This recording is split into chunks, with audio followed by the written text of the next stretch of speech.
ပရိသတ်တို့ရေရှင်တို့အခုလက်ရှိမှာစီစေးဆန်ဆွေတွေတက်လို့ထမင်းတက်နဲ့စားဖို့တောင်ချင့်ချင်နေရတဲ့ချိန်မှာ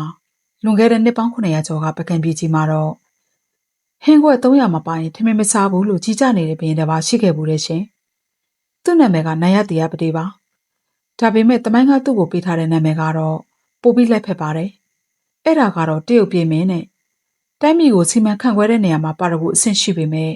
ရန်သူလာတဲ့အခါမှာတော့အပြည့်ချန်ပီယံဖြစ်သွားတဲ့ခေါင်းဆောင်တဲ့ကြောင့်ရှင်တို့နားထောင်ကြည့်ခြင်းလားစပရင်ပြူရီခက်ကနေကြိုဆိုပါရယ်ကျွန်တော်တို့မြန်မာနိုင်ငံရဲ့ရွှေအောင်လွှမ်းခဲ့တဲ့ပကံအင်ပါယာကြီး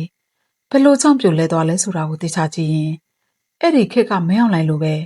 အတ္တကြီးပြီးအမြင့်ကျင်းတဲ့ခေါင်းဆောင်တယောက်ကိုတော့တွေ့ပါလိမ့်မယ်ဒီနေ့မှာတော့ပကံပြည်ကြီးရဲ့နေဝင်ချိန်ကိုကျွန်တော်တို့အတူတူခီးသွားကြည့်ကြမယ်ဒီခီးစဉ်ကရှင်တို့ကိုဒေါသလည်းထွက်စေမယ်ရီလည်းရီရစေမယ်ပြင်အခုလက်ရှိဖြစ်တန်းနေရတဲ့အမောင်ခင်နဲ့ဘယ်လောက်တောင်ထက်တူကြနေလဲဆိုတာကိုလည်းမြင်ရပါလိမ့်မယ်ပရိသတ်တွေ1980ဝန်းကျင်ပကံပြည်ရဲ့မနက်ခင်းတစ်ခုကိုစိတ်ကူးကြည့်လိုက်ပါရွှေရောင်ဝင်းနေတဲ့ဇေဒီဖလိုးတွေကြားမှာတာယာနေမဲ့စားနန်းတော်ထဲမှာတော့ငရဲပွက်နေတယ်လို့စုညံနေတယ်ဘာလို့လဲဆိုတော့ကျွန်တော်တို့ရဲ့ဘရင်ကြီးနိုင်ရတရားပတိကထမင်းစားဖို့ပြင်နေလို့ပါပဲဒီဘရင်ကအစားတောက်မှာပါရကိုရှင်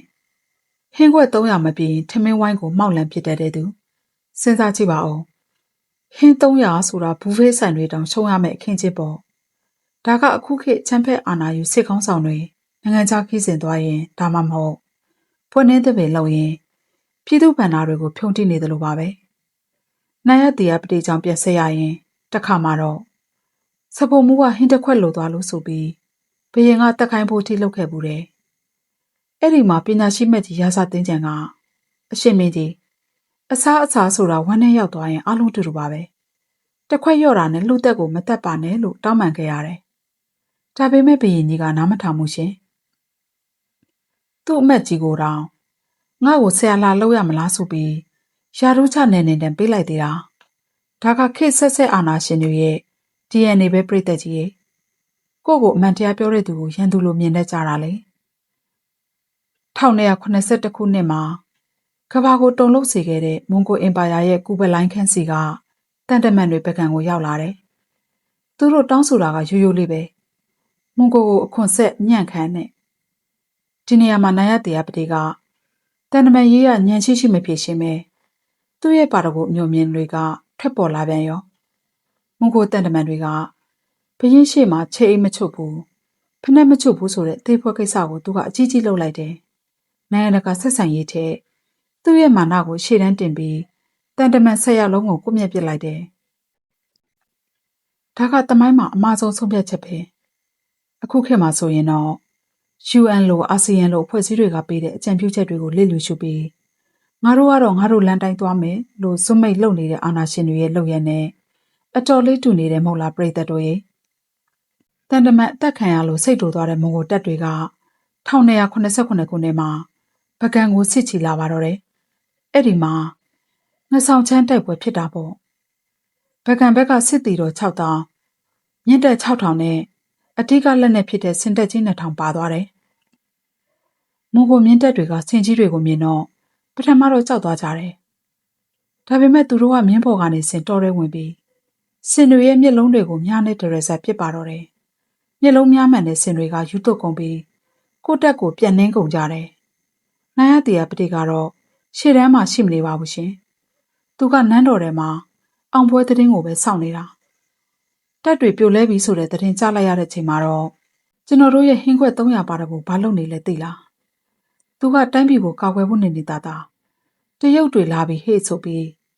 ပကံကနေအောက်ပြီးပသိမ်ဘက်ကိုအမြင့်ဆုံးထွက်ပြေးပါတော့တယ်အဲ့ဒါကြောင့်သူ့ကိုတမိုင်းကတရုတ်ပြေးမင်းလို့ခပြစ်တင်လိုက်တာပေါ့အခုခေတ်မှာလည်းပြည်သူတွေကိုဒုက္ခရအောင်လုပ်ပြီးဘန်ကာထဲကနေပုံနေတဲ့သူတွေဒါမှမဟုတ်လေရင်ပေါ်ကနေပဲအမိန့်ပေးနေတဲ့သူတွေနဲ့ရှင်းကြည့်ရင်နိုင်ရတရားပတိကသူတို့ရဲ့အဘိုးအေကြီးလိုတောင်ပြောလို့ရပါတယ်ပြည်သက်ကြီးနိုင်ရတရားပတိကထွက်မပြေးခင်မှာအနန္ဒာဖျားကိုတွားဖို့ရင်းနဲ့ကြောက်စာတစ်ချက်ရေးခဲ့သေးတယ်ရှင်အဲ့ဒီမှာသူကသူ့ကိုယ်သူစကြဝဠာမင်းလိုနှက်တွေနဲ့တန်းတူလိုဂုံပုတ်တွေအရှိကြီးတက်ခဲ့တာ ဒါကအခုခေတ်မှာအာဏာယူမင်းအောင်လှိုင်ကကိုကိုဂွန်တူးဆောင်ပါရဂူပွက်ပေးနေတာနဲ့ဘာကွာလို့လဲတကယ်တမ်းတိုင်းပြည်ကိုစီမံခန့်ခွဲနိုင်စွမ်းမရှိဘဲနဲ့နာမည်ကုံပုတ်တွေနောက်ပဲလိုက်နေတဲ့ခေါင်းဆောင်တွေရဲ့အဆုံးသက်ကအမြဲတမ်းဆိုးဝါးတတ်တယ်ဆိုတာနာယတီယာပတိကတက်တည်ပြခဲ့တာပါတကယ်လို့အဲ့ဒီချိန်မှာနာယတီယာပတိလိုအတ္တကြီးသူမဟုတ်ပဲအနော်ရထမင်းကြီးလိုဒါမှမဟုတ်ကျန်စစ်သားလိုပညာရှိတဲ့ခေါင်းဆောင်သားရှိနေခဲ့ရင်ပကံပြည်ကြီးကမူကိုစစ်တမ်းကြောင့်ပျက်စီးသွားကြမလို့ပဲအရှိတောင်အာရှရဲ့ယဉ်ကျေးမှုနဲ့စီးပွားရေးဗဟိုချက်မှအဖြစ်အခုထိတည်တံ့နေမှာပါဒါပေမဲ့လက်တွေ့မှာတော့ခေါင်းဆောင်တယောက်ရဲ့မိုင်မဲမှုတစ်ခုတည်းကနှစ်ပေါင်းရာချီတိဆောက်ခဲ့တဲ့အင်ပါယာကြီးကိုစက္ကန့်ပိုင်းတွင်ပြိုလဲသွားစေခဲ့ပါတယ်ဒါကကျွန်တော်တို့အတွက်အရင်ကြီးမားတဲ့သင်ခန်းစာပဲမဟုတ်လားတရုတ်ပြေးမရဲ့ဆုံးသက်ကတော့ပိုပြီးရင်နာဖို့ကောင်းတယ်သူကအောက်ပြေမှာပုံနေရင်ကနေပကံကိုပြန်လာဖို့ကြိုးစားတယ်လမ်းမှာသူ့သားတော်တည့်ဟက်သူကသူ့ကိုစီးကြိုပြီးအစိတ်ခွက်ကပ်ပါတော့တယ်သူကငါသားကငါ့ကိုတတ်မှလားလို့မေးတဲ့အခါတည့်ဟက်သူကခမဲတော်ရန်သူလက်မှာအသေးသေးမဲ့စားကျွန်တော်လက်မှာပဲတေးပါလို့ပြောပြီးအစိတ်ခွက်ကိုအတင်းတိုက်ခဲ့တာပါ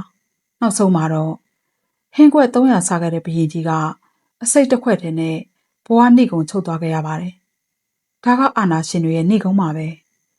သူတို့အနီးကပ်ဆုံးလူတွေကပဲသူတို့ကိုပြန်ပြီးလှုပ်ကြံတတ်တာပါ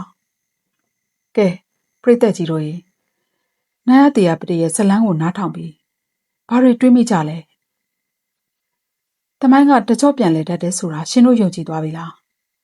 ဟင်းခွက်300မှာပါရင်ထမင်းမစားတဲ့ဘရင်တန်တမန်ကိုတတ်တဲ့ဘရင်ရန်သူလာရင်အရင်ဆုံးပြေးတဲ့ဘရင်ဒီလိုလူစားမျိုးတွေကဘယ်ခေတ်မှမဆိုရှိနေတတ်ပါတယ်ဒါပေမဲ့အရေးကြီးတာကကျွန်တော်တို့ပြည်သူတွေအနေနဲ့အဲ့ဒီလိုအာဏာရှင်အာဏာယူတွေကိုဘယ်လောက်ထိခွင့်ပြုပေးထားမလဲဆိုတာပါပဲဗီဒီယိုလေးကိုသဘောကျရင် like ပေးပြီးရှင်တို့ရဲ့အမြင်တွေကို comment မှာရေးပေးခဲ့ကြပါဦးနောက်ထပ်လည်းစိတ်ဝင်စားဖို့ကောင်းတဲ့သမိုင်း recap တွေနဲ့ပြန်လာခဲ့ပါမယ်အားလုံးပဲအမားတွေကနေအမှန်ကိုသင်ခန်းစာယူနိုင်ကြပါစေပရိသတ်တို့ရေ